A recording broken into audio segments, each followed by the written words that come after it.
Eu aqui escrevo e relembro um verso que li um dia. Escrever é uma maneira de sangrar. Acrescento, e de muito sangrar. Muito, muito, muito.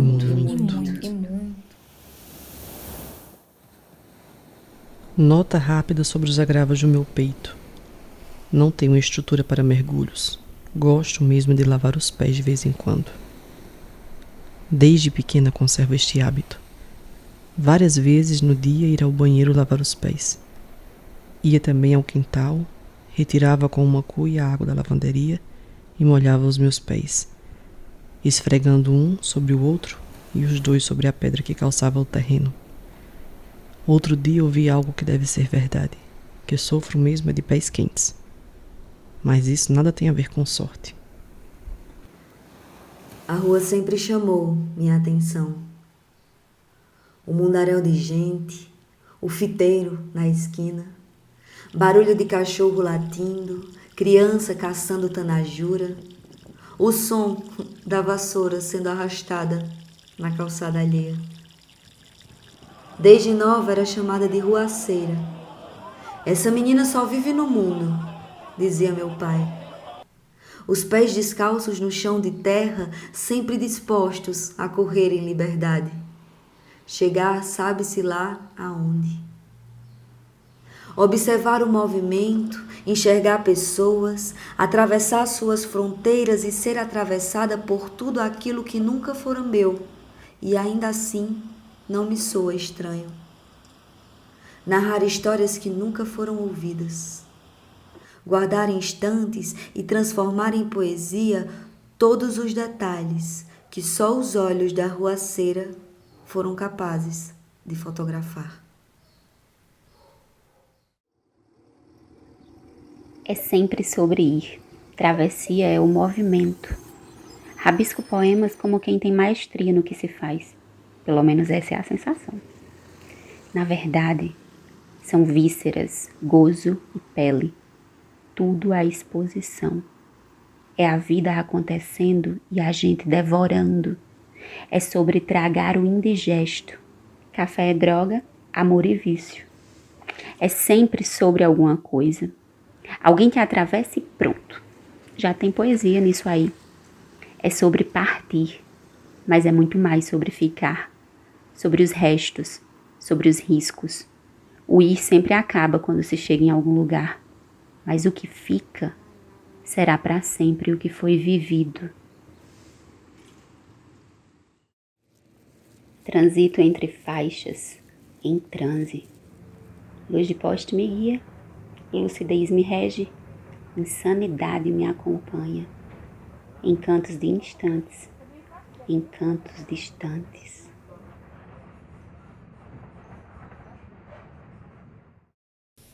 A vida parecia uma brincadeira de mau gosto. Um esconde-esconde de um tesouro invisível. Mas era preciso tocar para a frente. Ela sabia que a parada significava recuo. Era como trair a vida. A menina ia à procura, à cata de algo, e não queria voltar de mãos vazias. Olhou a tia, Maria Velha, a mãe e os irmãos, e sentiu que era preciso caminhar junto com eles, arrumando, consertando, melhorando, modificando a vida.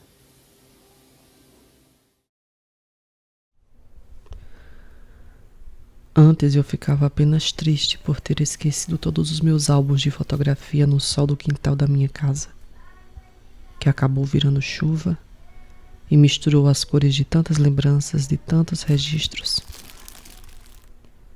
Hoje gosto dessa foto assim, como se a chuva sobrepusesse a ela um quê de Femme à l'ombrelle, tournée vers la gauche, de Monet, dissipando os contornos e me fazendo perguntar onde teriam ido parar os pés do cavalo, se para onde parecem caminhar também hoje a minha mãe.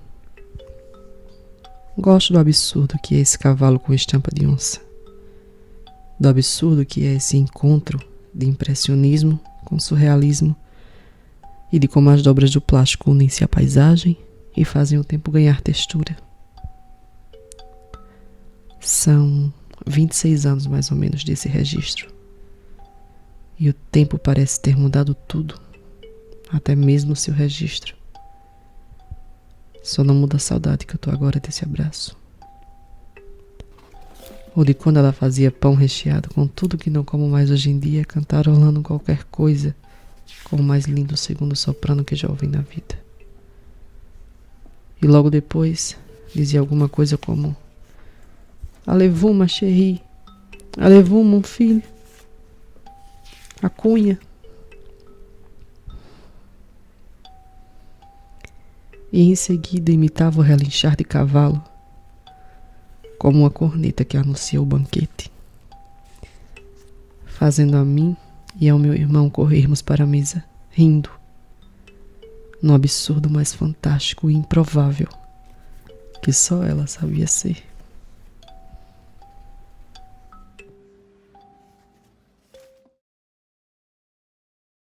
Tenho pensado bastante na terra fértil, em qual é o adubo adequado e a quantidade de água necessária para fecundar, germinar, ver crescer. Lembro de ir para o Morro de Nossa Senhora da Conceição uma vez por ano, todo ano. Até hoje eu vou, ou ia, não sei se ainda vou. Manhã me disse que me levou aos pés da santa assim que saímos da maternidade. Meu primeiro passeio, meu primeiro encontro, abençoada nos mantos de Maria. Apesar de não ser católica, eu gosto de ir. Não creio, não entendo, mas me sinto bem. Desisti de somente entender. Acho que foi manhã quem me ensinou. Depois de me escutar tantas vezes afrontando seu caldeirão que reúne as práticas de terreiro com o cristianismo espírita do vale. Ô manhã, e tu ainda vai pro morro ver a santinha? Por quê, hein? Tu nem é católica? Minha filha, eu vou porque minha mãe ia e enquanto vida eu tiver eu vou. Tenho fé, se não quiser ir, eu vou e tenho fé por mim e por você. Oxe, eu vou também. Eu vou com a senhora. Me pergunto quantas ações, traços e olhares eu tenho, porque antes de mim, minha mãe teve, minha avó teve. Como e em qual grau se estabelece a relação com essa genealogia? O que se repete? O que se renova? Minha avó teve mais filhos do que gostaria, mais de 10. Sofreu muito em algumas gestações. Me contaram que ela não queria, mas meu avô exigia uma família grande. Foi preciso um médico intervir e fazer a laqueadura da minha avó contra a vontade do meu avô. Minha avó corria risco de morte. 2 homens decidindo sobre o corpo e a vida de uma mulher. A minha avó, Maria José. Minha avó órfã. Órfã assim que nasceu. Minha bisa morreu do parto. Minha mãe chora enquanto eu pergunto sobre a história da minha avó, sobre a sua história, a nossa história. O pranto não atrapalha o fluxo das lembranças. Parece que ajuda na abertura do portal. Ela sofreu muito, mamãe. Acho que por isso nenhum de nós quis ter muitos filhos. Escuto a voz de minha mãe e olho fixamente para o percurso das lágrimas sobre seu rosto, sua pele enrugada, uma vez mais me ensinando tanto. Eu choro, sorrio, enquanto escrevo. Minha mãe passou por um aborto, teve 2 filhas de seu ventre e jamais escondeu que sofreu bastante no gestar. Eu não sei se quero ser mãe, nem se posso, se tenho tempo. Se vou sofrer por ser ou por não ser. Diferente de minha avó e de minha mãe, eu sei que não preciso tê-los. Ainda assim, nos vejo quando leio os versos de Evaristo em seus poemas da recordação. Vagos desejos insinuam esperanças. Eu, mulher, em rios vermelhos, inauguro a vida. Em baixa voz, violentos tímpanos do mundo. Antevejo, antecipo, antes vivo. Antes, agora, o que há de vir, eu, fêmea matriz, eu, força motriz, eu, mulher, abrigo da semente, moto contínuo do mundo. E nesta roda me interessam incontáveis concepções. Por isso tenho observado as plantas e as palavras. Toco nelas, deslizo meus dedos, cheiro, sinto as formas e as texturas, imagino gostos para cócegas, abacateiro, bem dizer, amarelo, lavanda, linhas, sangue. Elas me atraem, eu me deixo seduzir. Escuto, ao pé do ouvido, a amiga poeta que diz: tu também, natureza, pequena criatura diante do universo, capaz de florescer revoluções. Me sinto terra grávida. Posso amparar a herança de minha avó e de minha mãe. Grata a elas e com elas eu posso parir outra história.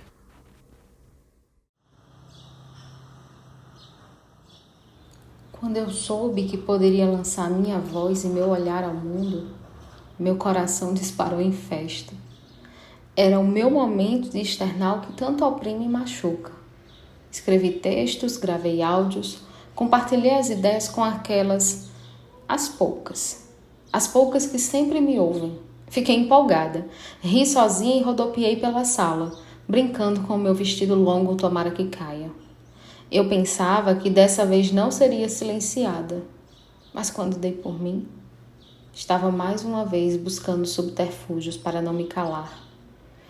Eu imaginei que dessa vez eu poderia falar o que quisesse, que poderia mostrar aquilo que transborda todos os dias, mas ainda não foi dessa vez.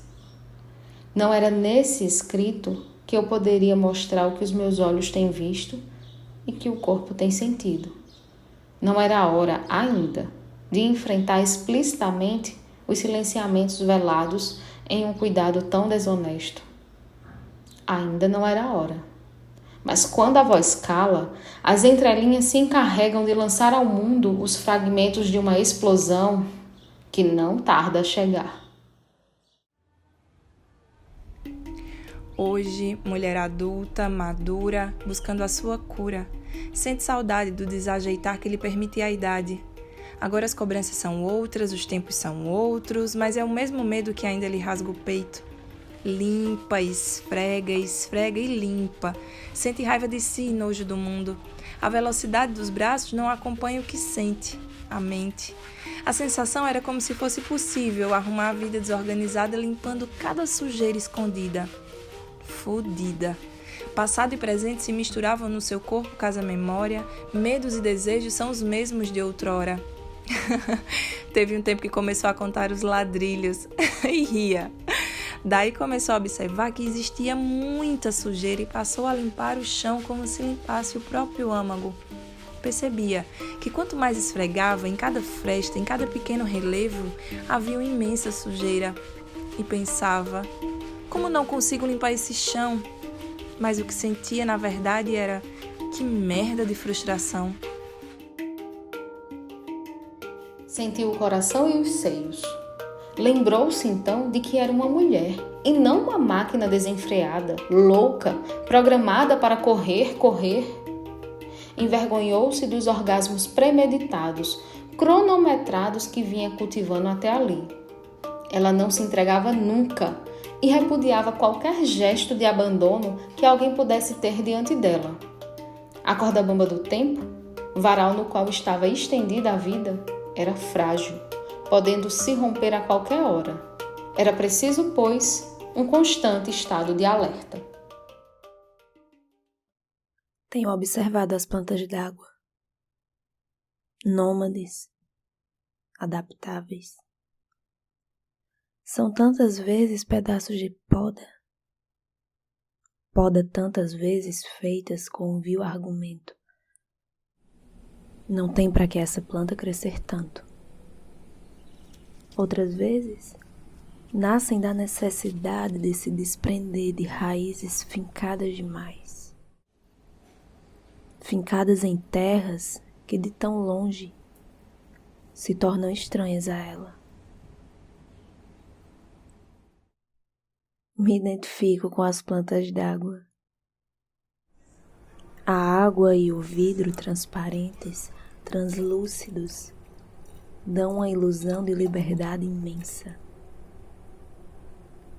Imersas, suas raízes veem a luz através do aquário e enraizam. Ah, como enraizam. Enraizam em quê?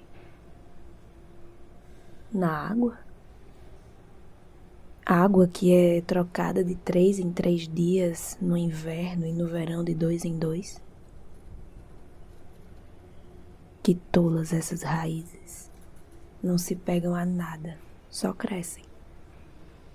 Será que são tolas mesmo? Ou sábias demais para se deixar abater por podas e aquários? Tenho admirado profundamente as plantas d'água, não inabaláveis, mas resistentes.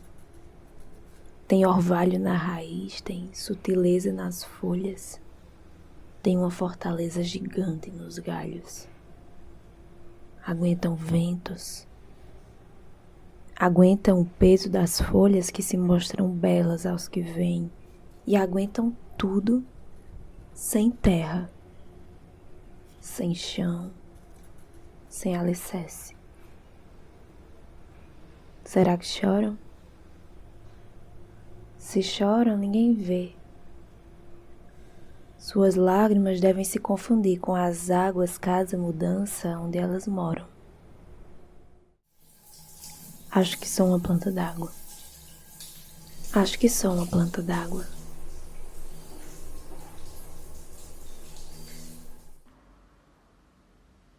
Hoje ela não iria trabalhar. Queria parar um pouco, não fazer nada de nada, talvez. E só então falou significativamente uma expressão que tantas vezes usara e escutara. Mas falou tão baixinho, como se fosse um momento único de uma misteriosa e profunda prece. Ela ia dar um tempo para ela. Qual o bairro? O nome da rua? Algum ponto de referência? Uma praça, um fiteiro, a avenida principal movimentada, ciclovia repleta de ciclistas, trabalhadoras apressadas, o ponto de ônibus, a feira, uma água de coco, canudo de alumínio, cidade grande, interior. Onde mora a tua saudade?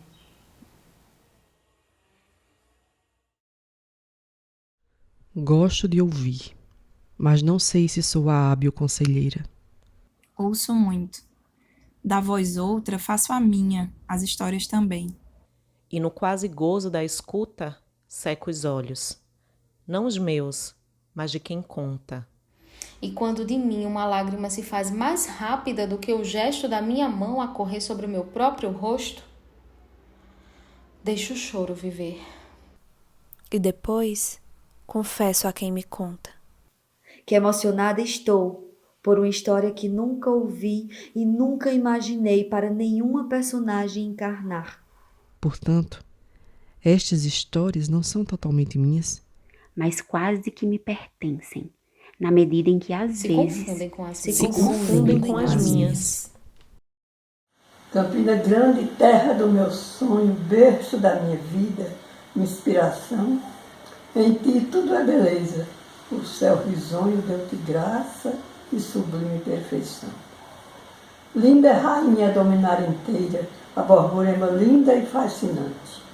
Quem te contempla pela vez primeira gosta logo de ti, rico brilhante, engastado no ouro da bondade, que a Paraíba ostenta com valor, Campina Grande, colossal cidade, doce cantinho de hospitalidade, onde o progresso tem tanto fulgor, eis o sorriso da felicidade.